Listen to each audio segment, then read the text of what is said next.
きな。旅行ですか？トラベル。フランス人です。おお、フランス人。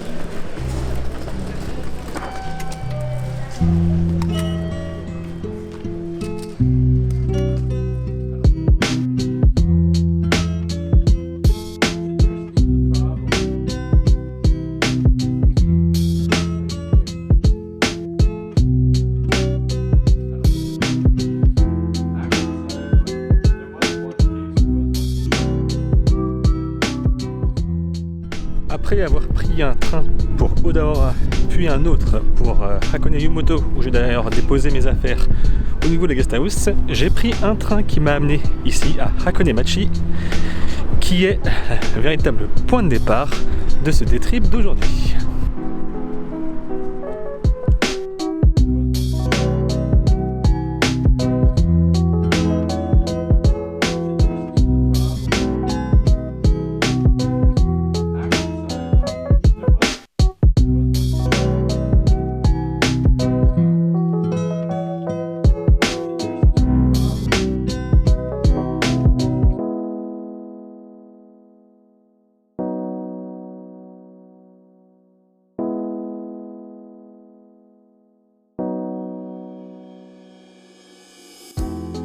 À l'époque du Japon féodal, il y avait plusieurs routes qui permettaient de relier Kyoto, l'ancienne capitale impériale, à Edo, aujourd'hui Tokyo. Par exemple, il y avait la Nakasano qui passait par des montagnes. Et puis il y avait cette route ici, la Tokaido, qui longeait la mer. Et au fur et à mesure des routes, il y avait plusieurs checkpoints, comme celui-ci, le Hakone Sekisho, l'un des plus chauds à passer, notamment pour ce qui est de la contrebande. Alors pour ceux qui sont fans de la série Samurai Champloo, ce checkpoint, il est au cœur d'un des épisodes. Laissez passer? Mais c'est quoi ce truc-là? T'as jamais entendu parler de ça? Si t'en as pas, je me demande comment t'as pu entrer à Edo. Et tu pourras jamais passer le poste pour en sortir. Jin, t'en as un toi, non? J'en ai eu un, en effet. Mais je l'ai paumé. Bonjour les boulets. Ça va, panique pas. Tu m'as jamais vu en grande forme. Personne nous arrêtera. Force le passage à un contrôle et c'est la peine de mort. Et la réputation du poste de Hakone n'est plus à faire. Faudrait autre chose qu'une vague pour passer. Surtout avec une nana. Alors des checkpoints comme celui-ci, il y en avait une cinquantaine répartis à travers tout le Japon lors de l'époque du Japon féodal. Et comme je vous le disais, ce checkpoint-là était réputé comme étant l'un des plus difficiles à passer. Donc il fallait payer un droit de passage. On vérifiait la contrebande évidemment, mais on vérifiait aussi que les femmes n'essayaient pas de se tirer, notamment déguisées en hommes. Parce qu'à l'époque, les Japonais ne pouvaient pas circuler librement, mais en particulier les femmes. Notamment les femmes des daimyo, les seigneurs locaux, ne pouvaient pas fuir leur fief pour retourner chez leur famille ou voyager librement dans le Japon.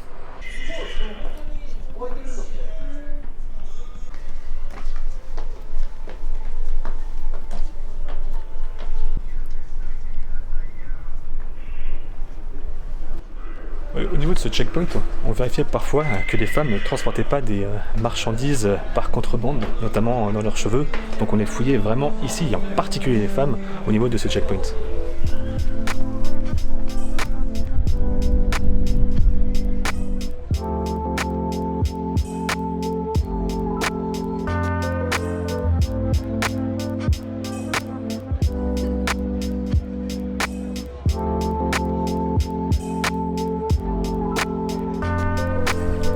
Alors ce checkpoint, il a été rénové en 2007, il était vraiment en état de délabrement certain. Alors, il a été rénové avec des matériaux et des techniques de l'époque. Alors l'intérêt de ce tour ici, c'est qu'on longe le lac Ashi, qui a une vue magnifique sur le mont Fuji. Alors du point de vue géologique, le lac Ashi, c'est un lac de caldeira. Il s'est formé dans le cratère effondré d'un ancien volcan, il y a 3000 ans. En fait, il y a 3000 ans, la chambre magmatique du volcan, le Hakone, a explosé. Une partie d'une montagne, le mont Kami, s'est également effondré avec, ce qui a créé ce paysage. Et ce paysage totalement incroyable. Alors j'emprunte là un des derniers tronçons encore intacts de la Tokaido. La Tokaido moderne elle passe à côté, hein, c'est une voie rapide.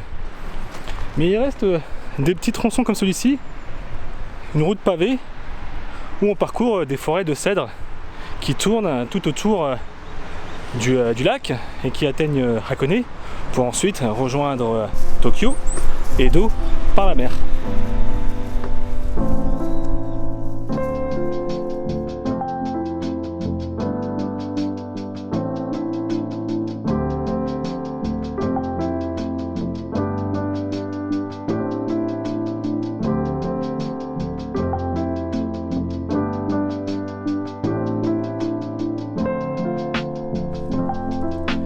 Et au détour de ce chemin ancestral forestier, on trouve une véritable institution ici sur la Tokaido, autour de Hakone, Amazake Chaya. Alors c'est une très ancienne maison de thé et de saké qui existait déjà lors de l'époque Edo. Alors les voyageurs venaient y faire étape lorsqu'ils étaient sur la Tokaido.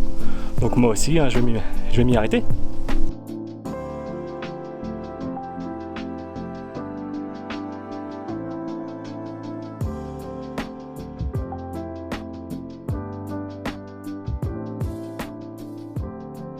Alors je suis à Amazake Chaya, je viens de rencontrer plusieurs japonais, dont une jeune fille ici qui parle français, qui m'a posé des questions en français.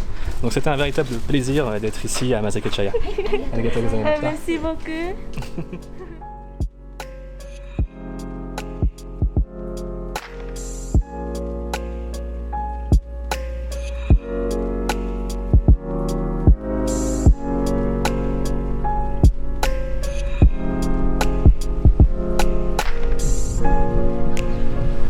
Tout le monde fait la queue pour avoir sa photo que tout le monde a sous le torii au pied immergé du sanctuaire Hakone Jinja.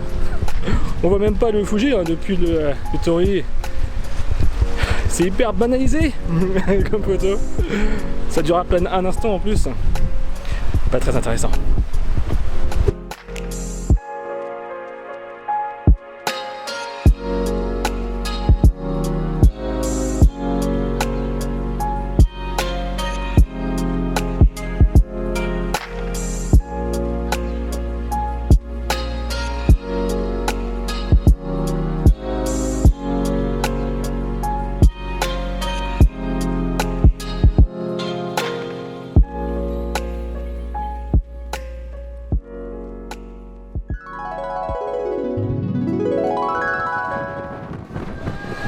Ellipse de quelques heures, je suis revenu ici à Owakudani.